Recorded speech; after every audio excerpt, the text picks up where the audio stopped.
G'day, I'm Steve Irwin. You might know me as the Crocodile Hunter.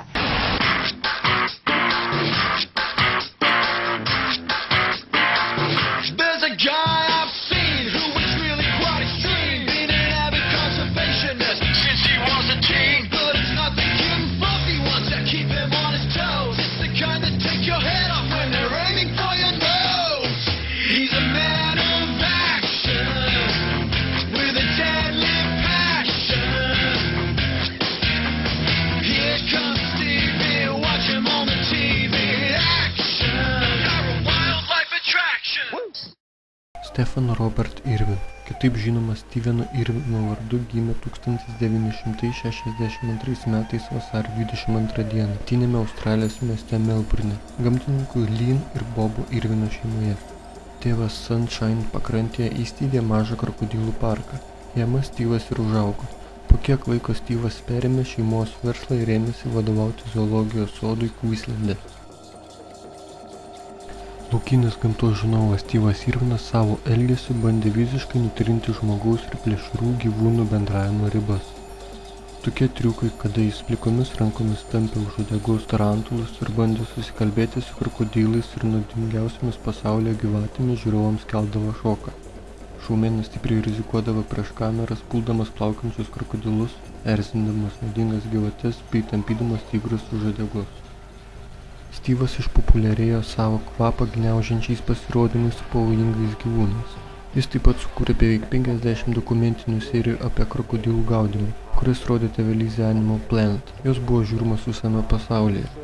Šių serijų filmavimas buvo nutrauktas, kai Irvinas susilaukė kritikos už tai, kad filmuodamas Antarktidoje trikdė banginių, ruonių ir pingvinų gyvenimą. Chaki spalvos drabužiais vilkėdamas Irvinas išgarsėjo bebaimiškai elgdamasis su laukiniais gyvūnais.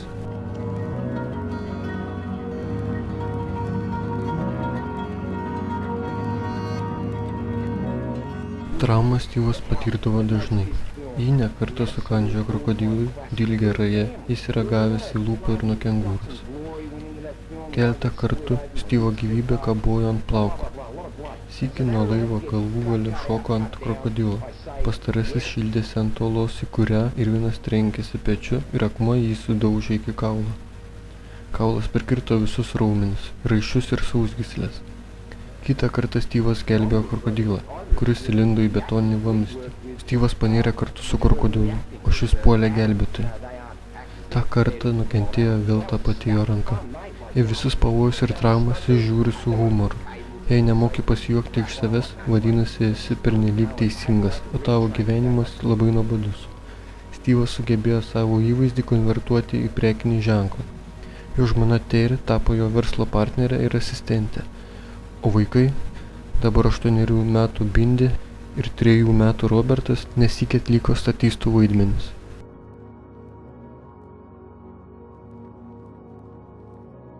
News overnight, the surprising death of crocodile hunter Steve Irwin, a shock to his millions of viewers and his friends around the world. Australian crocodile hunter Steve Irwin has died during a diving expedition. I had no idea Steve Irwin had died.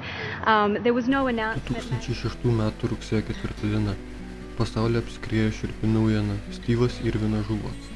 Visame pasaulyje išgarsėjęs australas, krokodilų medžiotojas, žuvo nuo paprastosios dygliuodegės rajos adatos.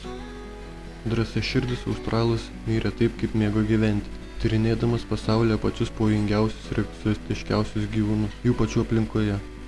Keista, bet jis mirė nuo vieno iš mažiau pavojingų gyvūnų, iš tų, su kuriais jam buvo tekę susidurti. Visada linksmas gamtininkas mirė, kai jam į krūtinę įgėlė dygliuotoji raja.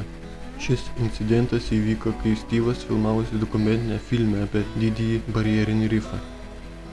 Įvykiai pasisuko netikėta linkme, kai plaukdamas virš rajos Steve'as netyčia ją užkliudė ir šis savo nuodinga galonimi dūrė jam į krūtinę. Jis mirė akimirksniu. Filmavimo komanda ištraukusi Irvino kūną dar bandė jį gaivinti, bet skubėjusiems medikams beliko konstatuoti mirtį.